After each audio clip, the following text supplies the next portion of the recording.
సుందరాకాండ పారాయణము అష్టాదశ సర్గము 19వ శ్లోకం నుండి. సా చ కామపరాధీనః పతిస్తాసాం మహాబలః సీతసక్త మనామందో మదాంచి తగతిర్బభౌ. తాత్పర్యం: మహాబలశాలియగు ఆ స్త్రీల భర్తయైన ఆ రావణుడు సీతయందే లగ్నమైయున్న మనస్సుచే కామపరవశుడై మూర్ఖుడై ఉండి తన మదోద్రేకముచే హెచ్చియున్న టీవితో వెలయుచున్న గమనముతో అప్పుడు మిక్కిలి ప్రకాశించుచుండెను. 20వ శ్లోకం. తతః కాంచి నినాదం చ నూపురాణం చ నిశ్వనం సశ్రావ పరమస్త్రీణాం సా కపిర్మారుతాత్మజః. తాత్పర్యం: అప్పుడు చెట్టుపైనున్న హనుమకు కొలది దూరము నుండి వచ్చుచున్నట్టి ఆ రావణాంగనల యొక్క మొలనూలి చిరుగంటల సవ్వడియు కాళీయందల మ్రోతలను వినబడెను. 21వ శ్లోకం. తం చాప్రతి మకర్మాణ మచింత్య బలపౌరుషం ద్వారదేశమనుప్రాప్తం దదర్శ హనుమాన్ కపిః.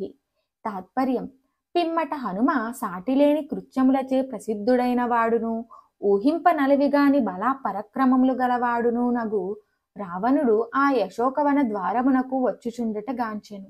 22వ శ్లోకం.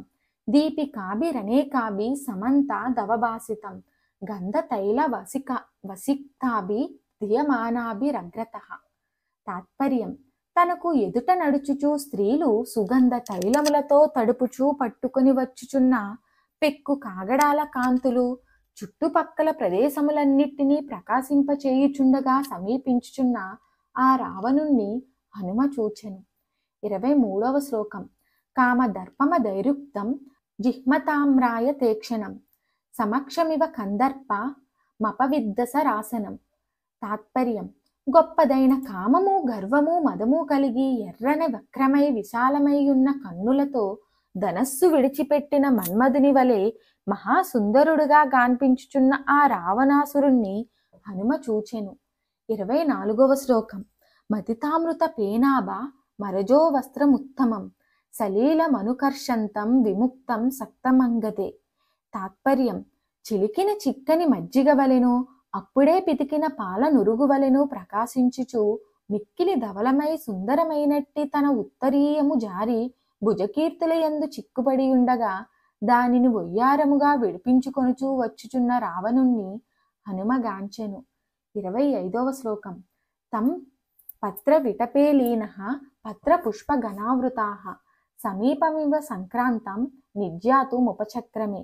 తాత్పర్యం: హనుమంతుడు దట్టమైన ఆకులు గల కొమ్మపై కూర్చుండి ఆ కొమ్మ యొక్క ఆకులతోడను పువ్వులతోడను కప్పబడి ఉన్నవాడై తనకు మిక్కిలి సమీపముగా వచ్చియున్నట్టి ఆ రావణాసురుణ్ణి పరిశీలించి చూడసాగెను. 26వ శ్లోకం. అవేక్షమానాస్తు తతో దదర్శ కపికుంజరః రూపయౌవన సంపన్న రావణస్య వరస్త్రియాః.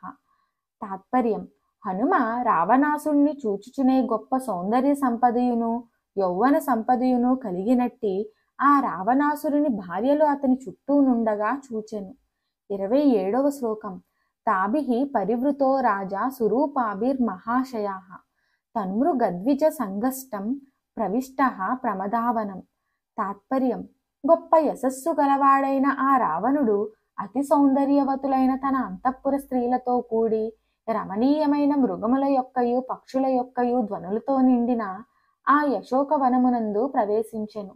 28వ శ్లోకం. క్షీభో విచిత్రాభరణ శంకుకర్ణో మహాబలః తేన విశ్రంవసః పుత్రస్స దృష్టో రాక్షసాధిపః వృతః పరమనారిభి స్తారాభిరివ చంద్రమాః. తాత్పర్యం: మిక్కిలి మదించి ఉన్నవాడై వివిధ వర్ణములకు భూషణములు ధరించి సూదిగానున్న చెవులతో మహాబాలాఢ్యుడుగానున్న విశ్రవో బ్రహ్మకుమారుడైన ఆ రావణుడు ఉత్తమ స్త్రీలచే పరివేష్టింపబడిన వాడై నక్షత్రముల మధ్య వెలయుచున్న చంద్రుని వలె ప్రకాశించుచు హనుమకు గాన్పించెను. 29వ శ్లోకం. తం దదర్శ మహాతేజ తేజోవంతం మహాకపిః. తాత్పర్యం: గొప్ప తేజస్శాలి అయిన హనుమ అట్టి తేజోవంతుడైన రావణుణ్ణి గాంచెను. 30వ శ్లోకం. రావణోయం మహాబాహు రితి సంచిత్య వానరః సో యమేవ పురాశేతే పురమధ్యే గృహోత్తమే అవప్లుతో మహాతేజ హనుమాన్మారుతాత్మజః. తాత్పర్యం: లంకా నగరమున శ్రేష్టమైన ఆ భవనమునందు నిద్రించుచు నాకు కానవచ్చిన ఇతడే మహావీరుడైన రావణుడనగా ఇతడే కదా అని నిశ్చయించుకొని మహా తేజశాలి అయిన హనుమ కింది కొమ్మ మీదికి దిగెను. 31వ శ్లోకం. సా తదా పృగ్ర తేజస్స నిర్దూతస్తస్య తేజస పత్ర గుహ్యాంతరే సక్తో హనుమాన్ సంవృతో భవత్. తాత్పర్యం. సహజముగా తాను మహోగ్రజ తేజస్శాలి అయినను రావణుని తేజో విశేషం చూచినప్పటికీ హనుమ కొద్ది జంకుతో వెనుకకు తగ్గి ఆకుల గుబురులో దాక్కుని ఉండెను. 32వ శ్లోకం. సతామసిత కేశాంతం శుశ్రోణిం సంహతస్తిని దిదృక్షు రసితాపాంగ ముపావర్తత రావణః. తాత్పర్యం. ఆ రావణుడు నల్లని కేశపాసమును సుందరములగు పిరుదులను పరస్పరము వరుసుకొనుచున్న స్తనములను నల్లని క్రీగంటి చూపులను గల ఆ సీతాదేవిని చూడగోరిన వాడే ఆమె సమీపునకు వచ్చుచుండెను. రావణాగమనము అను 18వ సర్గము సమాప్తము.